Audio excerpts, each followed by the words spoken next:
Hi, everyone, and welcome to our week 10 wrap up, which is a little snapshot of our week 10 community of practice session.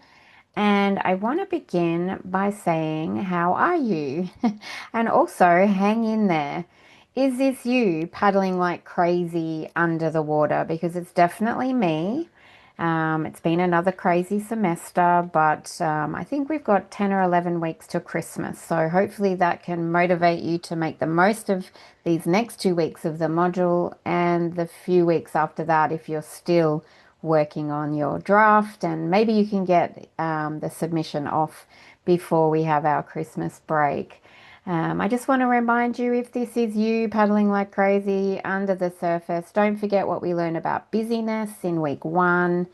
And also by scheduling that regular writing session, hopefully that will reduce any anxiety or worries or procrastination.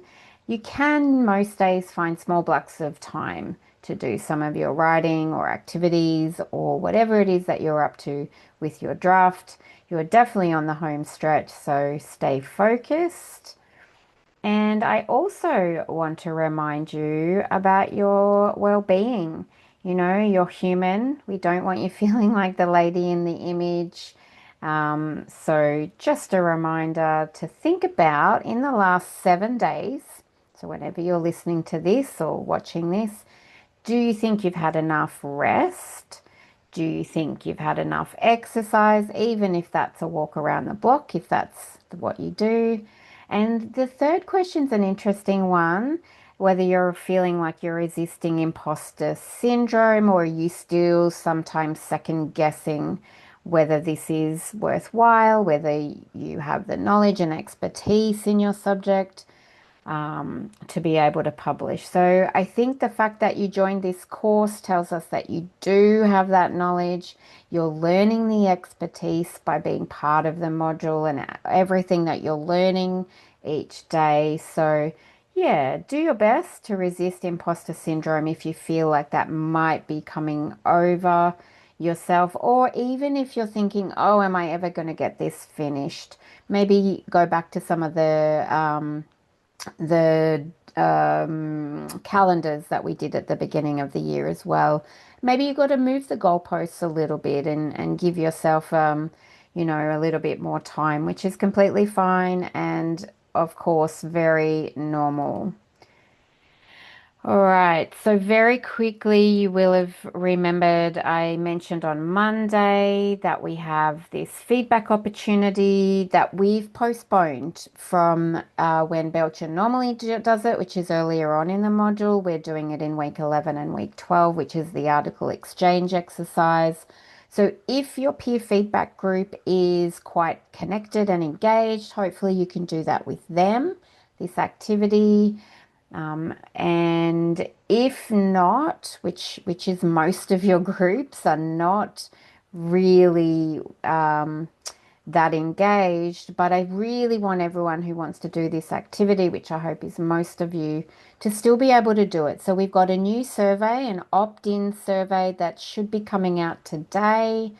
I'll also pop it into the announcement on Friday, the link to the survey. As I say, it's an opt-in survey where it's asking you your research field and how long your draft is. All right. And even if your draft isn't complete, you can absolutely take part in this activity. We'll talk more about the logistics of it once we've had some people reply to our survey. Ola and I will do all we can to get you into pairs or trios, probably more around the draft length rather than your field of study, although we will try to align you with both. Obviously, the reason to put you with people with a similar length draft is to make sure there's equal time involved for the seeking and the giving of the feedback. And also with this activity, there's a form that we'll look at next week that is in the workbook that Belcher has that really gets into the kinds of things you can be looking at as you're reviewing the other person's article. So That will guide you through. There's also a lot of steps written in the content as well and in the workbook for week 11. It's really about the readability of your draft for the feedback givers. For also the feedback givers, I want to remind you that there's multiple benefits in giving feedback. You improve your ability to notice effective writing practices, so then you can implement them yourself. It also gives you more awareness of your writing strengths and weaknesses by looking at other people's writing and unpacking it. The other thing is it gets you into the shoes of a reviewer as well. So, which is good because you're going to send your articles off to a reviewer. So, as I said, everything is guided there for you in the workbook. So everyone can receive actionable feedback. And also because we value your time. And so by following the steps and the form in the week 11 workbook will really help you to make the most of your time and the most of the activity. I'm hoping it doesn't all sound too complicated in getting set up for the activity, but as I said, all you really need to do is check in with your group if it's an engaged group, which I think there's one or two that are. Even if you are in the engaged group, you can still fill out the survey if you prefer to do it that way. But as I said, that's all you really need to do. Fill out the survey and return it to us, and then we'll help you to connect. Um, the other thing, as I said, we'll put you in pairs or even trios, and trios are good because then you get two lots of feedback. So um, let's see what happens. Hopefully, most of you will fill in that opt-in survey and we can go from there. But yeah, that's all you need to do at this point. Fill in the survey or connect with your group to figure out how you're going to organize the activity for next week. And in week 12, it will continue it. It might take that little bit of time extra. So in theory, your draft doesn't need to be ready till nearer the end of the week next week. So that does give you time. And I also want to reiterate, it doesn't need to be a complete draft. Okay, one page. We'll put you with someone else who has one page as well, hopefully, and then you can get feedback on that one page. All right. So I was thinking that what we might do is look at an exemplar today, and that's what we are going to do. And why? Why do we examine exemplars? Well, we want to do that practicing of noticing and making judgments, not just about the content, but the writing. That's very much what we're focusing on, that writing process, all of the implicit writing practices that aren't always easy to see because they're in the background. And we know that modeling and exemplars is a good way to learn. A few caveats, as always, don't be put off. The exemplar definitely won't be in your field. I know that for a fact. But you're still going to learn because the content is interesting and applicable to us as well. Remember too, this is an example. I'm never saying yours has to be the exact way of an exemplar. Use your critical thinking, notice the way they write and structure, and see whether those strategies also work for you and your field. And also, this is what we're looking for. The things that we've been practicing as we've gone through the module, and the macro structure is something new that we had this week. So you'll see the session activity sheet, and I'll also, of course, upload the article that we're examining. All right.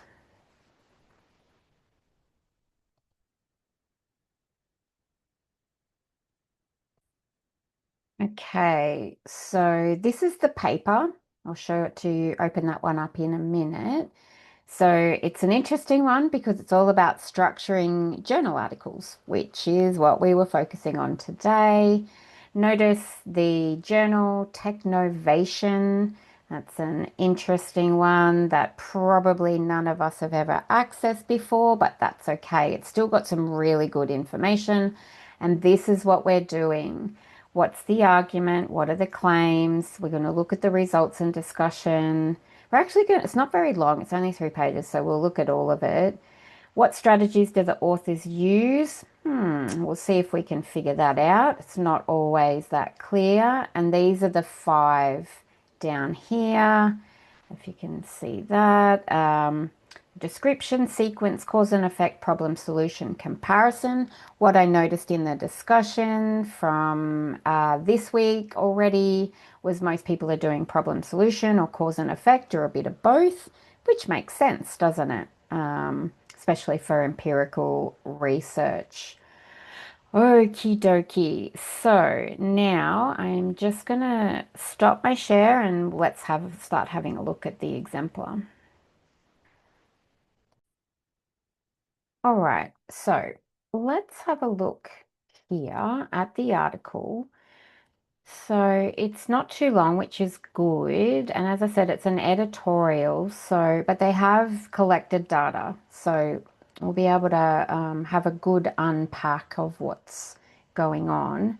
Structuring papers for success, making your paper more like a high impact publication than a desk reject. As I said, it's from Technovation, which is a journal that probably a lot of us have never heard of, which is okay. It's still quite a useful one for our content from this week, but also we'll see how it flows. So, is there an argument in the abstract? Straight away, we know what they're doing. A comparison is made between the structure of 10 high impact papers and 50 desk rejects. In doing so, authors are offered, meaning researchers as authors, are offered empirical evidence and insights into why papers that have a high impact not only differ from unsuccessful papers in terms of content, but also their structure. While excellent content is needed for high impact, appropriate structure is also required, which is really what we've been talking about, isn't it? You need the structure to lead the reader through. Obtaining the appropriate structure is the first and easiest step. The intent of this editorial is to assist authors to recognize and make this important step. Right. First and easiest step. Okay. Now, they're not talking about those types of macro structures or those organizational structures in the sections. They're talking that we looked at this week.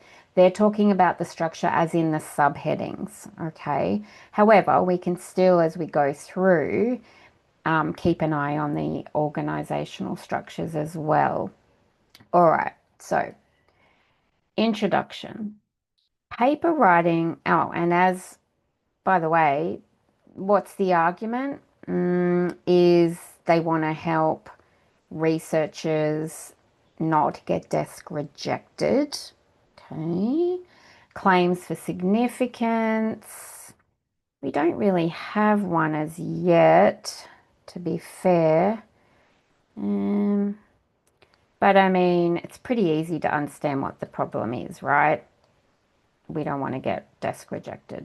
And also, this editorial is written by reviewers and the editor of this journal, Technovation. So they might know some stuff about the submissions that they're getting. All right, paper writing is a critical step in publishing research work. Okay, well, that's probably getting us into the so what, the claim for significance is, publishing research work is critical but also challenging. Okay. Structure offers a basic skeleton and acts as a guide, especially for multi-author collaborations, which I think not many of you are, but you may be in the future. Structure impacts both the reviewer and the reader. Okay, so yep, they're our stakeholders, I suppose. In locations that lack a long tradition of social science academic writing, we have noted that the structure employed may hinder the paper's publication and potential impact. So, locations that lack a long tradition of social science academic writing would be maybe non-English speaking regions, countries, I would assume. So, to illustrate this challenge, meaning to publish, we considered 50 desk rejected manuscripts recently submitted and contrasted them with 10 highly cited papers. The differences are explored and discussed with the intent of assisting students and scholars in preparing more impactful papers. Okay, so there's our so what. This is what their aim is, to help with preparing more impactful papers and relating directly to the structure there. Okay, so they go through the idea of most empirical social science articles. Now, that's what they're focusing on. If you're in a different field of study, it's probably quite similar, but keep in mind that maybe it's not. Maybe you have a specific way that you structure papers depending on your field, but also your target journal. But we can say in general, there's an introduction, lit review, methodology, result, discussion, and conclusion. They go on to say what would be in each of those sections. And then we come up, blah, blah, blah. This section structure is quite common, which we agree. All right. So then they go straight to their data, okay, which they don't remember that even though, so they haven't done a lit review. Okay, this is an editorial. We understand that. And one of the main reasons for reviewing this today is about the content, but we can also keep in mind about they still need to have a problem and a claim for significance, don't they? All right. So they looked at the relative number of words for each section of each paper. Okay, pretty easy. We considered 50 recent reject manuscripts and 10 papers that were impactful. Okay. The summary of findings is in table 1. If a paper lacked a particular section, the neighbouring sections were accessed to see if part of these sections should be attributed to the section that was absent. Okay, so they're basically counting words. Let's have a look. So that's how they collected the data and analysed it. This is their results. Scholars in different locations emphasize different sections of a research paper. However, the difference is even more obvious if compared with the high impact papers. Right. And then they go on, they've given us some words to unpack. And here's the table. All right. Oop, let's make it a little bit smaller. There we go. Here's the table. Table 1. Now, when I look through there, so they've got 10 from Brazil, 10 from mainland China, 10 from Iran, 10 from South Korea, 10 from Taiwan. Okay, so these were the impactful ones through here, and these were the 50 desk rejected. Now, when I look across, and that's the percentage is the percentage of words, right? For each of those 6 sections. Now, desk rejected, they don't seem all that well, they are slightly dissimilar to these ones, but nothing really jumps out to me at this point. Yeah.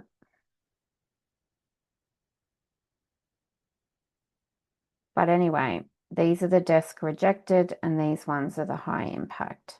All right. So I don't know about that table, how great it is for our understanding.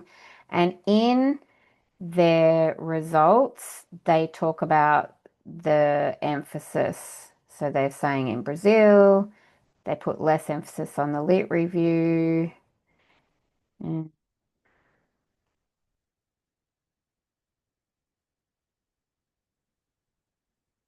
Go on.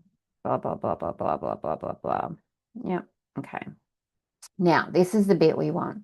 In other words, so they have given us a little bit of what relevance of the data. In other words, the structure of desk rejected papers suggests that they are less theory based and implications focused than the published high impact. Okay, so the desk rejected papers don't appear to have as much theory or frameworks or underpinning regarding the how they've gone about the research and where it places them within the field. And they also have less clear implications. Okay, so that's interesting. So we need to make sure that the theory or whatever you're using to underpin the way that you've conducted the research, collected the data, analyze the data is really clear so that you are pinning it with something. You know, you're not just saying, oh, I just did willy-nilly whatever I wanted. Not all of you will have a theory, but you will all have something underpinning the way you went about your research that's aligned with your field of study. And of course, you're all going to have implications for the field and for the stakeholders as well. So that's good. We need that. The difference in structure between samples of deaths rejects and high impact papers can be considered in two different ways. Now, remember here, we're still in the results, okay? The, the topographic consideration depicts deaths rejected papers as having a structure like a plateau, right? With introduction, discussion, and conclusions making up the slopes. The desk rejected papers, right? Now, we didn't really look at this table here. What can you see? That's what they're meaning about this plateau, and then we come down. This, to me, wouldn't that be the meaty part of an empirical article? Okay. Whereas the high impact, yes, they've started narrow, they've come up, and then they come back up again. Okay. Whereas desk rejected, they're coming down here. Okay. So there's two ways. The first one is that you've got a large focus for the high impact is on, sorry, for the ones that got desk rejected. The high literature review methodology and results make up a large focused, whereas the high impact articles have two peaks, the lit review and discussion. Ooh. Interesting, hey.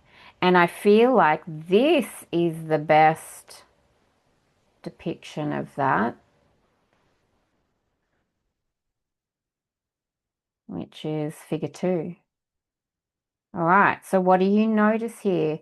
We've got the bulk of the information is in the lit review and the discussion. Makes sense, right? Literature review is where you place yourself into the scholarly conversation or your research, and then the discussion is the implications. So look at how they describe figure 2. We see that high impact papers are shapely with a narrow head, waist, which I've spelt wrong, and base. Wideness occurs at the lit review and the discussion. This differs from the more blob-like form of desk rejects, where there is narrowness at the introduction, discussion, and conclusion. All right, so when we're thinking about the quality, relevance, and placement of the evidence, I actually feel like this is the best figure that they've got there. Remember, they're not working with that much data, so maybe they liked the idea of putting in a table and 2 figures. But yeah, I think this is the best one for our results. I can't believe, look at that. That is incorrect spelling. Um, But yes, so what they're saying is the desk rejects focus too much on methodology, introduction, and results, whereas the high impact ones focus more on the lit review and the discussion, which I think makes sense. Absolutely. Right. What does the discussion tell us and implications? The comparison reveals different structure between papers that have high impact and those that were desk rejected. Students and scholars should carefully consider high impact articles in relevant journals that use similar research techniques to that meaning in your field to better understand what structure seems most effective. So you've done this week, hopefully, as one of the activities is you looked at the structure of other articles in your target journal. While a good structure will not result in a poor paper getting published or a publisher paper becoming seminal, paper structure can be a barrier to both publication and a published paper making its greatest possible impact. Strange wording again.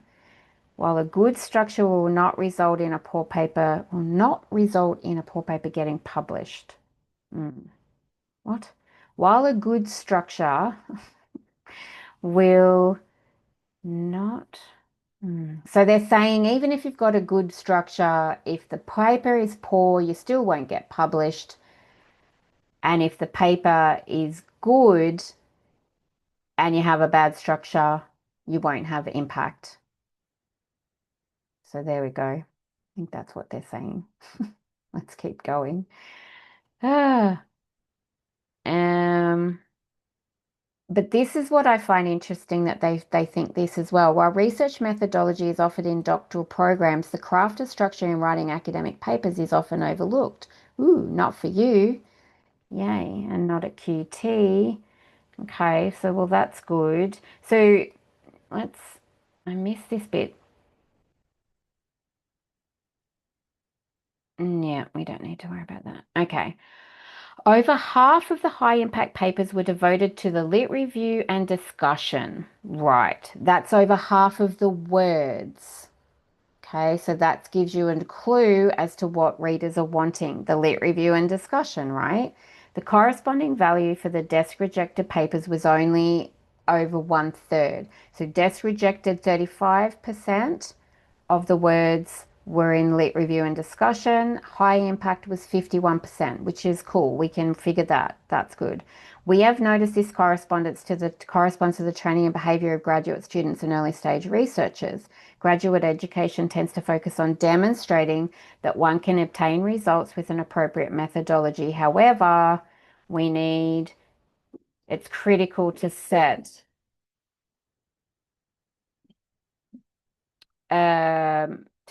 the question and surrounding context appropriately, which is the lit review, and then explain the novel and the important contribution and how it benefits in the discussion, both theoreticians and practitioners. So yeah, yay. So finally, we've got some really good info there. I don't think they explain the results as well as they could have, but this discussion's okay. Although they probably need to remind us that over half of the high impact papers, meaning the words, yeah. All right. So interesting, particularly this bit, is that this corresponds to the training and behavior of graduate students. So what they're saying is that graduate students, so HDRs, are focusing more, and their training is focusing more on the methodology and getting and analyzing the results. Now, I think that of course that's important part of the training, but I feel like at QT, and I'm hoping at your universities too, there's much more rounding of it because of course the implications are just as important or more important. It's hard to say more because obviously you need to have a good methodology. But I think this is part of the process of you working through your candidature is you're learning more about methodology and you're working on your analysis and all of those things, but you also are very aware of how important it is to situate your problem and your claims for significance within the current literature, and also, of course, the implications as well. So these people are situated in Hong Kong, so potentially their graduate education training is probably needing to increase more, which is actually a reflective of the paper in general, isn't it? Um, yeah. So, and I feel like too, as we've gone through the module, that's definitely something that's been all the way through is the fact of the argument claims for significance, that you're working on those all the way through, and they are underpinning the entire structure of the article as well. All right, cool.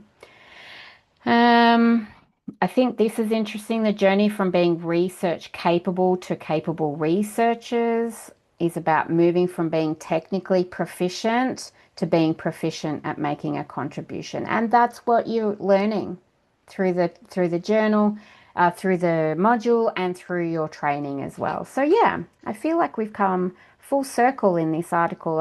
I'm beginning to agree with what they're saying there.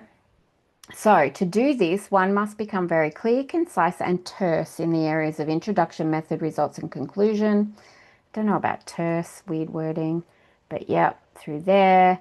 The question that an article, this is the bit that I like, right? And that I've been telling you and advising the whole time, and we talk about it a lot when we're giving feedback. The question that an article answers can be provided as the first sentence of the introduction and definitely in the first paragraph. Yes, right. We've talked about that, haven't we? Now look at this. Sadly, we often receive articles in which the question that is the central focus appears on the third page. While the paper's question is something an editor always looks for, many readers will give up on figuring out what the paper is about unless they are told very early on. Once a reader gives up, the paper cannot have any impact regardless how important the content is later on. Hence, structure is critical as it enables good content to be read and appreciated, and that's what you want. Structure cannot make a paper excellent, but it can definitely prevent a paper from being so. So again, weird wording. Structure cannot make a paper excellent, but it can prevent a paper from being excellent. Bad structure. We found many papers in the desk reject sample combining two neighboring sections, for example, results and discussion or discussion and conclusions. And they're saying try not to do that. However, the six section basic structure is not always ideal. So your target journal, maybe it combines discussion and conclusion. I doubt it's going to combine results and discussion. Blah, blah. Okay. Let's look at the conclusion. This editorial illustrates differences in paper structure between high impact and desk rejected papers. Yes, so that's good, reminding us what they did. The desk reject sample represents 5 different locations, blah, blah, blah. The emphasis of the high, yeah, this is what we want. The emphasis of the high impact papers is on the lit review, setting the context that the problem sits within and the discussion, exploring the theoretical and practical implications of the research and how it makes a novel contribution to the existing knowledge base. Yep. While the other sections are important, there is an unfortunate tendency for some authors to place too much emphasis on them. La la la. Okay, cool. So that's what we learned. Lit review and discussion. Yeah. All right, good.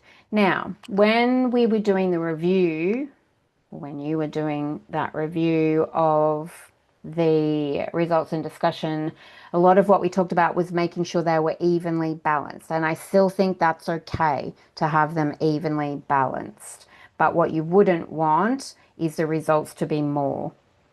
Um, yeah. All right, 1 second. All right, so we got a little bit out of the content, I think, as far as how this actual editorial is structured. I think the argument is there. Remember, it's not an empirical paper, so, potentially I'm being a little bit, I don't know, mean regarding the actual whether the argument is there, what are the claims for significance, because I feel like it's there. It's just probably not as explicit as it could be. But again, it's an editorial, so it's not a even though there's empirical evidence in there. I think that the abstract could have told us really a little bit more about actually what they found. But again, it's hard to be critical when it's an editorial. Introduction was very short, which is fine.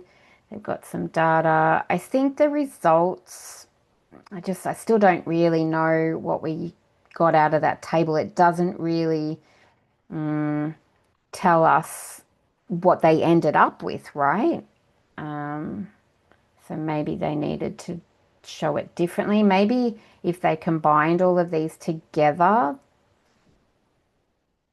well, actually, that's what that is, isn't it? Yeah, 50 to 10, 13. Yeah, but even so, yeah, it doesn't really tell us what they found, does it? When they explained it in the writing, it made more sense. I think that one, as we said before, is good. So I guess moral of the story is just be careful with your tables and your figures and make sure that it's we can see as the reader what exactly you're saying and that it does connect with what you end up with your implications. I think that one is the one that connects the best. Make sure you don't have spelling errors. Um, I mean, as far as leading us through, it's pretty easy to read. There are some of those sentences that are weirdly worded, though. That's all in the proofreading, which is what you're doing next week when you look at the micro level of your article. But I think the discussion and implications, we get down to the nitty gritty and it's good. It's good, it's good. And what did we learn? More words and time on the lit review and the discussion. Because remember, too, they're mirrors anyway, aren't they? The literature, this is what we already know, and then your discussion is the extension. And I think the conclusion was okay. Good. All right. Okay, and just to finish off, our main takeaways is that the strong macro structure will engage the reader and lead them through. And what did we just learn? Lit review and discussion should really be the longer parts and the focus. Um, as we said, read through a couple of articles from your target journal, like we did with that one, although yours will be longer and actual empirical research, not an editorial. And don't forget about our article exchange activity. Try to have a few sections or a full draft. Some of you might have a full draft, which is great, but don't feel like you need to be able to engage in the activity. That's why in that survey, we ask how long your draft is. Yeah, and keep revising the macro structure if you need to. Work on your strong introduction and conclusion, which is what we were doing last week. I've loved reading your titles, by the way. They're all looking really good. And yes, as we said, prepare an in progress draft for the article swap activity. It doesn't have to be perfect. Why would you seek feedback if it's perfect? All right. So we need to be brave and um, get some feedback on that readability to keep you progressing. And we've got our last community of practice Zoom session next Thursday in week 11 at 11 o'clock. It's going to be on Zoom as usual, and we will also be focusing on feedback. Okay, probably no activities really, just feedback. So come along for even more feedback. And there you go. I'll stop my share. Keep up the great work, and I will see you next week for week 11. Bye.